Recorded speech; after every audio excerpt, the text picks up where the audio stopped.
punch somebody at the same time. Like, it hurt my heart. Regardless of whether it's LGBT or whether it is heterosexual, it doesn't make any difference. Porn is porn, whether it's narrative, whether it's pictures. I am beyond disappointed and disgusted with the response from our district and this board over the events that have happened in the past 2 weeks. All the responses I've seen, besides Dr. Charles Rancleave's, were copy and pasted with no urgency behind them, saying your hands are tied, because the TASB's response was sickening and showed that no one here wanted to step out in front of the education machine and bring this fight to them. We've had some problems in the past with very different ideologies that Keller has coming into the district. So this isn't our first rodeo with us. Porn is porn, and none of you took a strong stance. Not by standing up and saying, no, this is wrong. You have showed we can't rely on you. Y'all have let things creep into our district that aren't even in my old district in California. SEL, which is a pathway for CRT, was a tiny little part of their district. Here, you all blew it up. And guess what came in through it? CRT. And we, as our group, we had to tell you and warn you about it. And then you guys took it down. But there wasn't any,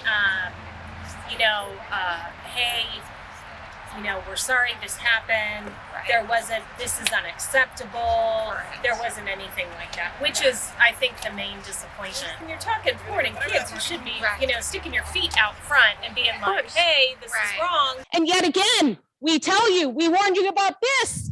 And then you guys took it down. It's not our job.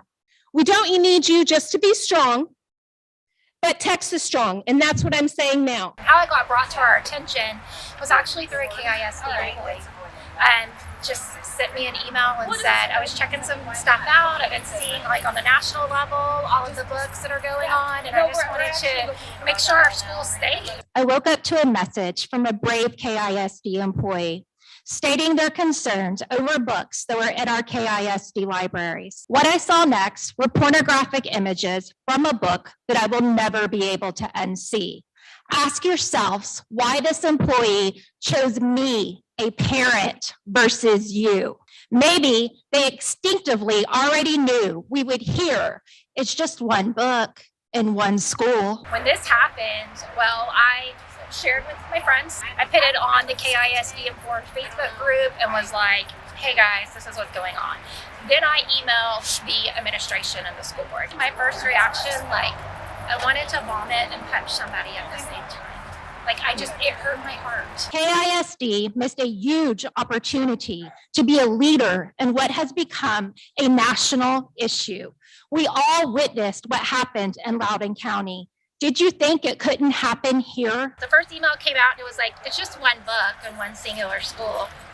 Yeah. And then Friday, they sent out an email with a little bit more lengthy response. And it was that apparently students' rights under the First Amendment, they have a right to this material. In the college course that I teach, we discuss leadership, specifically in crisis situations. And the things we learn are leaders, their first responsibility during a crisis is to recognize that a crisis has occurred. It's really frustrating because I feel like the board has not been responsive to us. The district hasn't been very responsive. I'm wanting them to, first of all, incorporate parents in their panels and in reviewing books.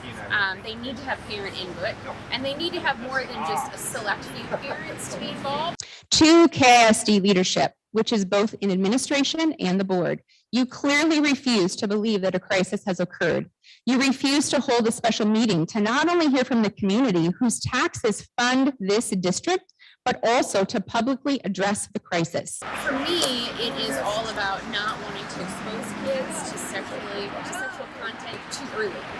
They do not need to be exposed to this, regardless of whether it's LGBT or whether it is heterosexual. It doesn't make any difference. Porn is porn, whether it's narrative, whether it's pictures, and it's not appropriate for kids. You are remaining quiet. You are choosing to hide behind a wall of bureaucracy.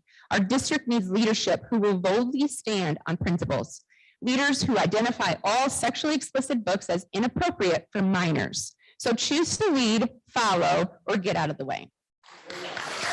This wagon is only some of the books that we have found in the district that are problematic or have problematic content. No one wants harmful materials in our school libraries, and no one wants pornography in our school libraries. I think that when it comes to, especially because the thing we're talking about today is like inappropriate materials in schools, I think there's some common ground. I think both sides actually could come together and say, yeah, there probably are some things that we can all agree don't belong in schools.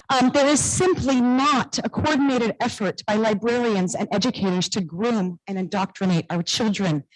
Rather than blanket banning hundreds of books, let's create a system allowing parents to opt their children out of certain materials rather than mass censorship. We're not all going to agree on what's appropriate for our children. We're all different, right? We all have different varying values from different backgrounds. And so I don't think that one group over another should be able to say, do not put this in the schools.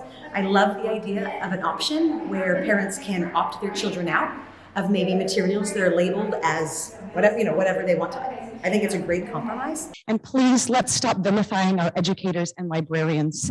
They love our children. I've had nothing but wonderful experiences with all 4 of my children and all of their educators and their librarians, and we don't even all see eye to eye with the teachers and their politics. I'm really concerned about some extreme voices and just like a small percentage affecting my children's education and trying to come in and change curriculum. Things are being taught to our children without our knowledge. There should only be reading, writing, math being taught to them.